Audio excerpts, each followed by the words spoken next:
ഇന്നത്തെ ഉപ്പുമാവിൻ്റെ ഒപ്പമുള്ള കറിയാണ് ഗ്രീൻ പീസ് കറി. ഉപ്പുമാവ് ഉണ്ടാക്കാൻ ഞാൻ വെളിച്ചെണ്ണ ഒഴിച്ച് കടുക് പൊട്ടിക്കാനും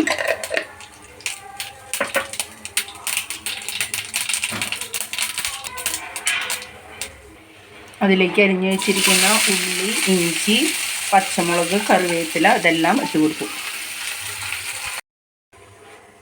മുരിഞ്ഞ ഉള്ളിയിലേക്ക് കടുക് പൊട്ടി മുരിഞ്ഞ ഉള്ളിയിലേക്ക് ഞാൻ റവ ഇട്ട് കൊടുത്ത്, വറുത്ത റവ തന്നെയാണ്, പക്ഷെ അതും ഒന്നും കൂടി ഇട്ട് കൊടുത്ത് ചൂടാക്കി ഇനി അതിലേക്ക് വെള്ളം ഒഴിച്ചു കൊടുക്കുകയാണ് കേട്ടോ. എന്നിട്ട് വേവ് പാകാകുമ്പം ഇതെടുത്ത് പാകാം. ബ്രേക്ക്ഫാസ്റ്റ് റെഡി ആയിട്ടുണ്ട്. ഉപ്പുമാവാണ്.